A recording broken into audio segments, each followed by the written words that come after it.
और university exam में जो क्वेश्चंस बनते हैं, जो क्वेश्चन फ्रेम होते हैं, इन बुक्स के बाहर बिल्कुल नहीं जाते हैं। तो ध्यान से देखना एक video. Hi everyone, this is Varun Vashishtha, BMS final year student. आज इस वीडियो में BMS फर्स्ट ईयर वालों के लिए ऐसी बुक्स रिकमेंड करने वाला हूं जो आपके कॉन्सेप्ट्स को बिल्ड कर देगी और आपके बेसिक्स को सॉलिड बनाएगी। क्योंकि बुक्स तो हम बहुत सारी पढ़ते हैं लेकिन कॉन्सेप्ट कभी बिल्ड नहीं हो पाते, हमारा बेसिक स्ट्रॉन्ग नहीं हो पाता। लेकिन आज ऐसी बुक्स रिकमेंड करूंगा कि आपका बेसिक स्ट्रॉन्ग हो जाएगा और आप सेकेंड ईयर और थर्ड ईयर में आने वाले क्वेश्चंस को या फिर कॉन्सेप्ट को समझ पाएंगे।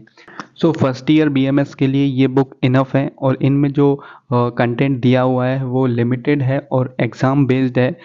तो यूनिवर्सिटी एग्ज़ाम में जो क्वेश्चन फ्रेम होते हैं इन बुक्स के बाहर बिल्कुल नहीं जाते हैं। तो इन बुक्स को रेफ़र कीजिए। अगर किसी स्टूडेंट्स को ये लगता है कि ये बुक इनफ नहीं है, मुझे सिलेबस को और एक्सप्लोर करना है, तो वो कमेंट कर सकता है, मैं उसको और बुक बता दूंगा एक्स्ट्रा पढ़ने के लिए।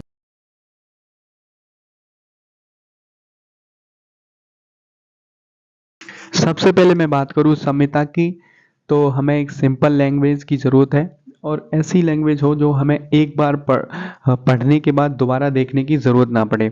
तो ऐसी बुक है काशीनाथ पांडे जी की बुक है और इसमें लैंग्वेज बिल्कुल सिंपल है और इसमें विमर्श नाम का ऑप्शन भी है। विमर्श में जो पैराग्राफ दिया हुआ है उसमें कॉन्सेप्ट को दो तीन आचार्यों के अनुसार बताया गया है। कोई कॉन्सेप्ट अगर चाणक्य के अनुसार है तो वो वाग्भट ने कैसे बोला है, आचार्य सुश्रुत ने उसे वो कैसे बताया है, ये सब उसमें दिया हुआ है। तो इस बुक के हिसाब से आप कंपैरेटिव स्टडी भी कर सकते हैं और PG की तैयारी आसानी से कर सकते हैं, जिसमें वर्ड बाय वर्ड आपको समझाया गया है कि इस श्लोक में जो वर्ड आए हैं उनकी हिंदी क्या है और इस श्लोक का कॉन्सेप्ट क्या है। ये बिल्कुल सिंपल लैंग्वेज में समझाया गया है, तो आप इस बुक को रिकमेंड करें, इस बुक को लें। देखो नेक्स्ट संहिता की मैं बात करूँ तो नेक्स्ट संहिता आपकी अष्टांग हृदय है और जो कि फर्स्ट ईयर तक ही चलती है और फर्स्ट ईयर में भी इसके 15 चैप्टर्स इंक्लूड किए गए हैं NCSM के अनुसार। तो जब आप अष्टांग हृदय खरीदने जाएं तो उसका फर्स्ट पार्ट ही लें, क्योंकि फर्स्ट पार्ट की ही ज़रूरत पड़ती है, केवल 15 चैप्टर्स इंक्लूड करे गए हैं। और अष्टांग हृदय में जो सिंपल बुक मिलती है, जो सिंपल लैंग्वेज वाली बुक मिलती है, वो ब्रह्मानंद त्रिपाठी जी की मिलती है, जिसमें वर्ड बाय वर्ड आपको समझाया गया है कि इस श्लोक में जो वर्ड आए हैं उनकी हिंदी क्या है और इस श्लोक का कॉन्सेप्ट क्या है। ये बिल्कुल सिंपल लैंग्वेज में समझाया गया है, तो आप इस बुक को रिकमेंड करें, इस बुक को लें।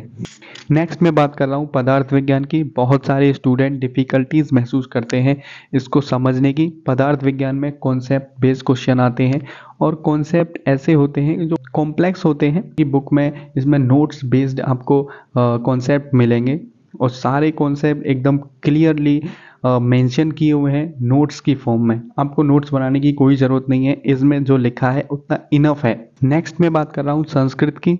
बहुत सारे स्टूडेंट्स को संस्कृत पढ़ने में दिक्कत होती है। कोई मराठी स्टूडेंट्स है या फिर कोई हिंदी मीडियम से नहीं पढ़ा हुआ स्टूडेंट्स है, उनको संस्कृत पढ़ने और लिखने में बहुत दिक्कत आती है। इसलिए संस्कृत की बुक चुनना बहुत इम्पॉर्टेंट हो जाता है।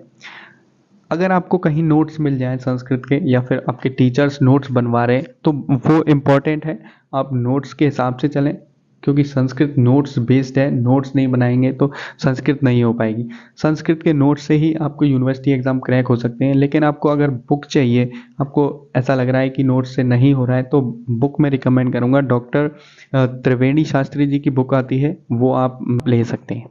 अब बात करते हैं एनाटॉमी और फिजियोलॉजी की। एनाटॉमी में जैसे कि सबको पता है कि मॉडर्न में BDC चलती है। BDC के अलावा कोई भी बुक अच्छी नहीं है।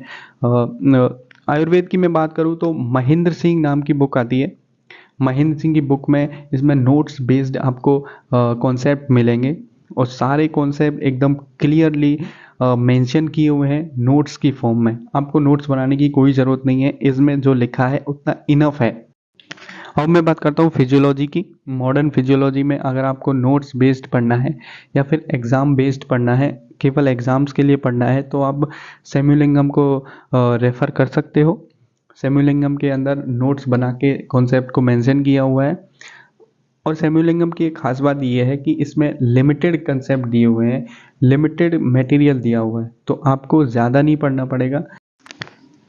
इसके अंदर आयुर्वेद की एक बुक आती है डॉक्टर दिनेश कुमार शर्मा, जो कि क्रिया शरीर के लिए बहुत इंपॉर्टेंट है और आपके कॉन्सेप्ट को एकदम सॉलिड बना देती है। और इस बुक के अंदर आपको संस्कृत भी मिलेगी, हिंदी भी मिलेगी और इंग्लिश भी मिलेगी और मॉडर्न फिजियोलॉजी भी मिलेगी, जो कि आपके लिए लिमिटेड होगी। अगर आप सेमिलिंगम खरीद रहे हैं और आप दिनेश कुमार शर्मा खरीद रहे हैं तो ये इनफ होता है एग्ज़ाम्स के लिए। अगर आपको और एक्सप्लोर करना है तो आप ए के जैन पे रेफ़र कर सकते हैं या फिर गाइटन पढ़ सकते हैं। सो फर्स्ट ईयर बीएमएस के लिए ये बुक इनफ है और इनमें जो कंटेंट दिया हुआ है वो लिमिटेड है और एग्ज़ाम बेस्ड है। तो यूनिवर्सिटी एग्ज़ाम में जो क्वेश्चन फ्रेम होते हैं इन बुक्स के बाहर बिल्कुल नहीं जाते हैं, तो इन बुक्स को रेफ़र कीजिए। अगर किसी स्टूडेंट्स को ये लगता है कि ये बुक इनफ नहीं है, मुझे सिलेबस को और एक्सप्लोर करना है, तो वो कमेंट कर सकता है, मैं उसको और बुक बता दूंगा एक्स्ट्रा पढ़ने के लिए।